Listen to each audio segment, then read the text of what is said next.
Alors, bonjour à tous. Fanny, Cédric, courtier immobilier chez PMML. On est ici pour vous présenter les statistiques de marché depuis les 12 derniers mois sur l'île de Montréal.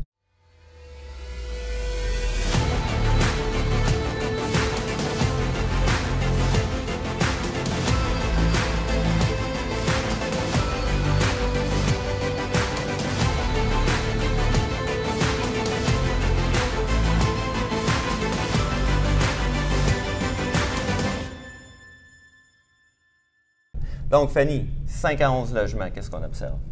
Diminution de 19 des transactions. Coût par logement, 178 000 la porte, ce qui constitue moins 2 du coût par logement. Dans le 12 à 24 logements maintenant? Diminution marquée de 66 Coût par logement, 162 000 la porte, une augmentation de 2 par contre. Oh wow, une augmentation de 2 pour le coût par logement. Ça, oui. C'est intéressant. 25 à 49 logements? Moins 15 Coût par logement, faible diminution de 1 138 000 la porte. Et maintenant, le 50 logements et plus? Ça ne suit pas la tendance de ce côté-là. On voit que les investisseurs, malgré la hausse des taux, ont tenu bon et ont continué à être dans l'action. 15 plus 15 des transactions. Coût par logement qui a diminué d'1 à 175 000 la porte. Intéressant. Donc, qu'est-ce qu'on peut conclure de ces statistiques-là, en fin de compte? Bien entendu, en début, là, on est en septembre 2022, début d'année, montée des taux assez marquée, soudaine. Les gens, surtout les investisseurs peut-être de petite et moyenne taille, restent sur leur garde et observent le marché quand il y a une augmentation subite comme ça. Ça prend tout le temps quelques mois, là, justement, avant d'ajustement.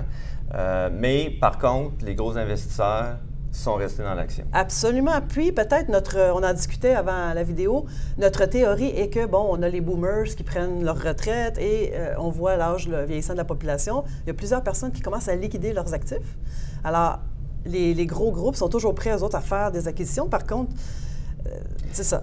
Mais malgré la hausse des taux, ces gens-là savent qu'il faut rester dans l'action, en fin de compte, continuer à acheter et continuer à investir dans l'immobilier.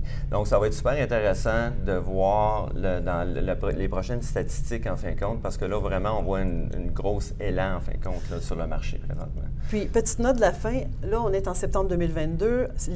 Chaque été, de toute façon, montée des taux ou pas, même dans les bonnes périodes des taux qui étaient à 1,5 ou à 2 dans la pandémie. Maintenant, on s'aperçoit que, bon, l'été a toujours été plus tranquille, mais on est à l'automne incroyable. Les gens sont de retour, les offres se font, ça va bien. Il faut rester dans l'action, bref. Donc, ça va être intéressant de voir les prochaines statistiques de marché dans les prochains mois. Donc, merci d'avoir été là. À la prochaine.